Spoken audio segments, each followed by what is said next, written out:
जे मुगावहि वेद बुध जाहि धरे मुनि ध्यानो। सोई दशरथ सुत भगत हित कौशलपति भगवान। सोई दशरथ सुत भगत हित कौशलपति भगवान।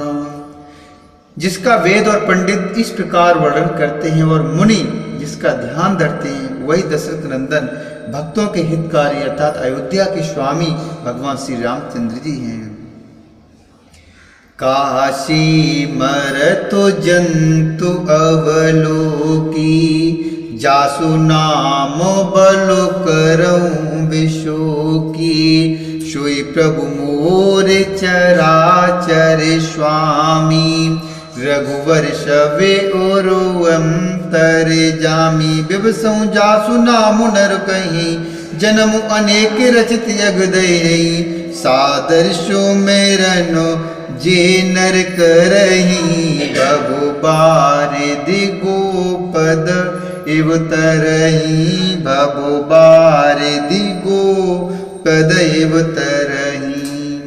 हे पार्वती, जिनके नाम के बल से काशी में मरते हुए प्राणी को देखकर मैं उसे राज मंत्र राम मंत्र देकर शोक रहित कर देता हूँ, मुक्त कर देता हूँ, वही मेरे प्रभु रघुश्रेष्ठ श्री रामचंद्र जी जड़ चेतन के स्वामी और सबके हृदय के भीतर को जानने वाले हैं। विवश होकर बिना इच्छा के भी जिनका नाम लेने से मनुष्यों के अनेक जन्मों में किए हुए पाप जल जाते हैं, फिर भी जो मनुष्य आदर पूर्वक उनका स्मरण करते हैं, वे तो संसार रूपी दुस्तर समुद्र को गाय के खुर से बने हुए गड्ढे के समान अर्थात बिना किसी परिश्रम के पार कर जाते हैं। रामेशु परमात्मा भवानी भ्रम अति अभिहित तब वाणी असु संशय आनत उर्माही। ज्ञानो वैराग सकल गुण जाई। सुन शिव के ब्रह्म व्यंजन बचना मिटे गए सब कुतरक के रचना। भई रघुपदो पदो प्रीत प्रतीति दारुण असंभावना बीती। दारुण असंभावना बीती। हे पार्वती, वही परमात्मा श्री रामचंद्र जी हैं, उनमें भ्रम देखने में आता है। तुम्हारा ऐसा कहना अत्यंत ही अनुचित है। इस प्रकार का संदेह मन में लाते ही मनुष्य के ज्ञान वैराग आदि सारे सद्गुण नष्ट हो जाते हैं। शिव जी के भ्रमनाशक वचनों को सुनकर पार्वती जी के सब कुतर्कों की रचना मिट गई। श्री रघुनाथ जी के चरणों में उनका प्रेम और विश्वास हो गया और कठिन असंभावना जिसका होना संभव नहीं, ऐसी मिथ्या कल्पना जाती रही। पुण्य पुण्य पुण्य पुण्य प्रभु पति कमल गही जोर पंकरु पानो। बोली गिरिजा बचन बरु मनहु प्रेम रस सानी। मनहु प्रेम रस सानी। बार बार स्वामी अर्थात शिव जी के चरण कमलों को पकड़कर और अपने कमल के समान हाथों को जोड़कर पार्वती जी मानो प्रेम रस में स्नान कर सुंदर वचन बोली। शशि कर सम सोन गिरा तुम्हारी। मिटा मोअसर दात भारी। तुम कृपाल सब संसौ हरेऊ। राम स्वरूप जाने मोहि परेऊ। नाथ कृपा अब गयऊ विषादा। सुखी भयऊ प्रभु चरण प्रसादा। अब मोहि आपन किंकर जानी। यद्यपि सहज जड़ नारी अयानी। अब मोहि आपन किंकर जानी। यद्यपि सहज जड़ नार अयानी। यद्यपि सहज जड़ नार अयानी। आपकी चंद्रमा की किरणों के समान शीतल वाणी सुनकर मेरा ज्ञान रूपी शरद ऋतु अर्थात क्वार की धूप का भारी ताप मिट गया। हे कृपालु, आपने मेरा सब संदेह हर लिया। अब श्री रामचंद्र जी का यथार्थ स्वरूप मेरी समझ में आ गया। हे नाथ, आपकी कृपा से अब मेरा विषाद जाता रहा और आपके चरणों के अनुग्रह से मैं सुखी हो गई। यद्यपि मैं स्त्री होने के कारण स्वभाव से ही मूर्ख और ज्ञानहीन हूँ, तो भी अब आप मुझे अपनी दासी जानकर प्रथम जो मैं पूछा सोई कहूँ, जो मो पर प्रसन्न प्रभु अहो।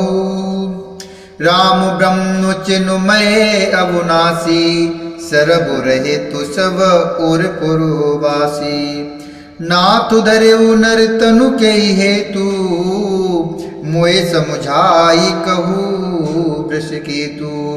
उमा बचन सुनि परम विनीता, राम कथा पर प्रीत पुनीता।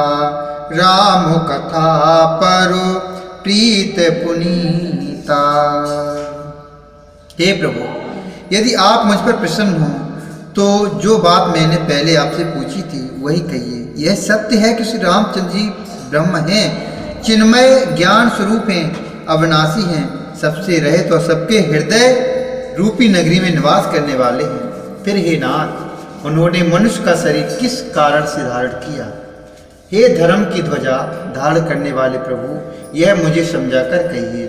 पार्वती के अत्यंत नम्र वचन सुनकर और श्री रामचंद्र जी की कथा में उनका विशुद्ध प्रेम देखकर ही हर से कामार तब शंकर सहज सुजान। बहुविध उमहे प्रशंस पुनि, बोले कृपा निधान।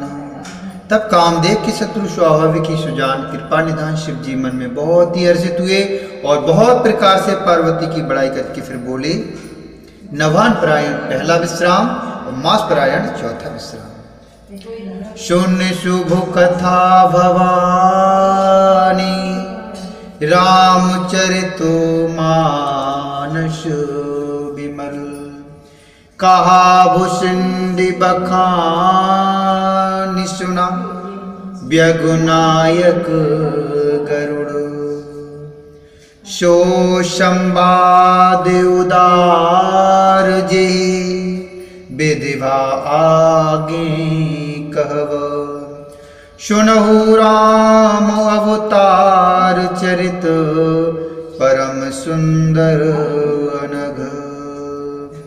हरि गुण नाम अपार कथा, रूप अगणित अमित।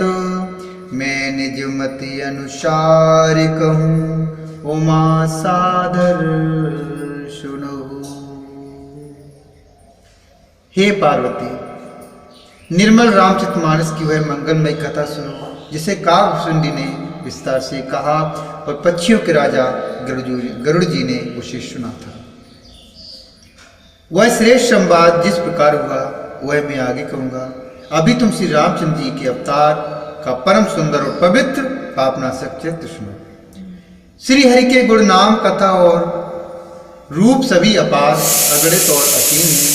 फिर भी हे पार्वती, मैं अपनी बुद्धि के अनुसार कहता हूँ, तुम आदर पूर्वक सुनो। सुनि गिरिजा हरि चरित सुहाए, विपुल विशद निगुमागम गाए। हरि अवतार हेतु जे होई, यद में तमु कहे जाए न सोई। हरि अवतार हेतु जे होई, यद में तमु कही जाए न सोई। राम अवतार की बुद्धि मनुबानी, मतु हमारे सुनहि सयानी। तदपि संते मुनि वेद पुराना, जसे कछु कहे स्वमति अनुमाना। जसे कछु कहे स्वमति अनुमाना। हे पार्वती, सुनो, वेद शास्त्रों ने श्री हरि के सुंदर विस्तृत और निर्मल चरित्रों का गान किया है। हरि का अवतार जिस कारण से होता है वह कारण बस यही है, ऐसा नहीं कहा जा सकता। अनेकों कारण हो सकते हैं और ऐसे भी हो सकते हैं जिन्हें कोई जान ही नहीं सकता। हे सयानी सुनो, हमारा मत तो यह है कि बुद्धि, मन और वाणी से श्री रामचंद्र जी की तर्कना नहीं की जा सकती। तथापि संत मुनि, वेद और पुराण अपनी अपनी बुद्धि के अनुसार जैसा कुछ कहते हैं। तसुमें सुमुखी सुनावहु तो ही, समुझ परे जस कारण मोही। जब जब हो ये धर्म कहे हानि, बाड़े असुर अधमु अभिमानी। करे अनी तो जाई नहीं बरनी, सीधे बेप्रुधेनु सुर धरनी। तब तब प्रभु धरु विविध शरीरा, हरहि कृपा निधि सज्जन पीरा। और जैसा कुछ मेरी समझ में आता है हे सुमुखी, वही कारण मैं तुमको सुनाता हूँ। जब जब धर्म का ह्रास होता है और नीच अभिमानी राक्षस बढ़ जाते हैं और वे ऐसा न्याय करते हैं कि जिसका वर्णन नहीं हो सकता, तथा ब्राह्मण, गौ, देवता और पृथ्वी कष्ट पाते हैं, तब तब वे कृपा निधान प्रभु भांति भांति के दिव्य शरीर धारण कर सज्जनों की पीड़ा हरते हैं। ओम श्री रामाभ्याय नमः। ओम श्री हरिनारायणाभ्याय नमः। ओम श्री महेश्वराभ्याय नमः।